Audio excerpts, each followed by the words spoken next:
Merhaba. Ladies and gentlemen, esteemed guests, dear friends of the plastic recycling industry, welcome back to Istanbul. Let me first start to congratulate the teams of TÜYAP, PAJEF and PAJEF for the enormous efforts to make again a wonderful program and to make this look like a beautiful next couple of days. And TÜYAP and PAJEF for their flexibility to organize Replast Eurasia back to back to the fiber industry. And I will tell you why this is so important. A few words. The world is on fire, not only on environmental issues, but also all the wars and all the incidents which are going around the planet. 2025 closed as the hottest year on the planet. Those who have heard me speak before, I was already born below sea level, so melting icebergs in my country have a special meaning. And although I live about 100 kilometers from the beach side today, the forecast is that my house will be at the beach in 60 to 80 years from now. So recycling is not only about resource efficiency, but if you recycle, especially plastic, but also other materials, you save CO2 emissions. So it's not only about this. You can do a win-win situations by saving resources and saving the climate at the same time.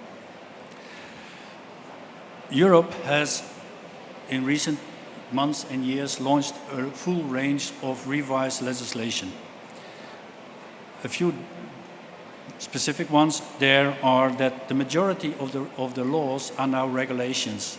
And without going into legal details, regulations means they are harmonized throughout the European countries at the day of entry into force. So from Sweden to the south of Greece, from Ireland to Romania and Bulgaria, every law is the same and all the companies will have to live up to that. That also means imports. And I know the European Union is a very import destination for Turkish companies, so also the Turkish companies and all the other importers will have to live up to the new challenges on the European legislation. One of them is, and this is why it's so important to be back to the textile industry, is the eco-design sustainable product regulation, which will focus on textile and textile waste as the top priority. One of the reasons for that is that the European textile sector, and Turkey is a huge player in this, is worth about 170 billion euro, employs 1.3 million people, and we have about 200,000 companies involved in the textile industry in Europe alone. If you compare that with the plastics industry, the plastic industry has around double that turnover, so around 340 billion euros. We have about the same FTEs, but we only have 50,000 companies. Yeah?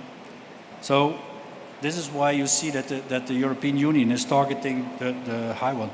The big difference, and this is also why, if you look a little bit at the statistics, the textile industry is responsible for about 12 million tons of waste every year, only in the European Union. So you can imagine that this needs to change. Europe is also changing. After the statement of America first, all the countries in the world, of course, are rethinking a little bit their own strategies. So Europe came up with Made in Europe.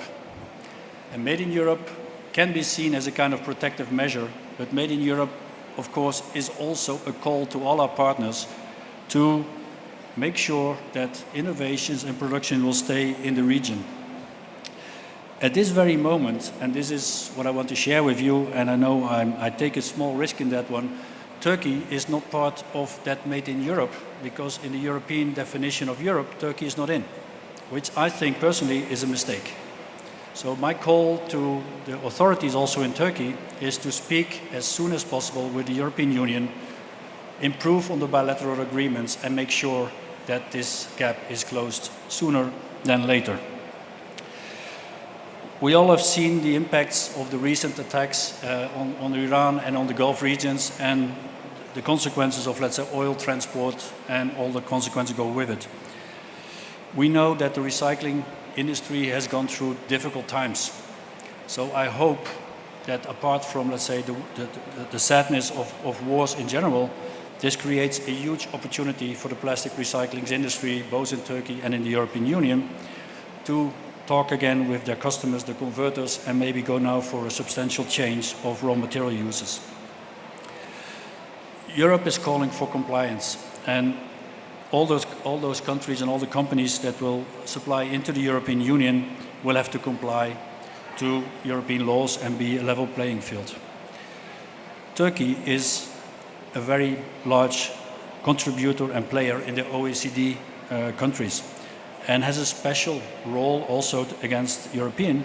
What I heard from some of our trade partners is that the Turkish authorities are a bit slow in signing notifications which allow inter-company trade. To close, I will give you a few examples on recent regulations and also a few buzzwords on the European Commission, so you can see a bit where we are going. So the buzzwords in Brussels are decarbonization, competitiveness, circularity, and now I look at all the youngsters, skills and education. We need your brains, we need your hands, we need the next generation to step up. The laws we are talking about is the packaging and packaging waste regulation. Products which are not recyclable will be removed from the market in the years to come. So have a look at your design if you start to design new products for the European Union. There is a new regulation in the pipeline for automotive. You will hear speakers talking about it. There is a regulation on microplastic. All the companies will have to comply. There's a new law on taxonomy, so on the financial part. There are new roles, which is called the Industrial Accelerator Act, where we can look at, let's say, things like green steel, heavy energy using industries. And last but not least, there is the green public procurement. All the member states are called in all their tenders to call for mandatory recycled content. There is a huge need for investments in this industry, so I also hope that the entrepreneurs in this country and also the financial world will support this transition. I wish you all a very interesting days. For those who want to touch out, I'm here till the end of the fair, so please feel free to reach out in bilateral. Congratulations again to the organizers, and let's make this again a very remarkable show. Thank you very much.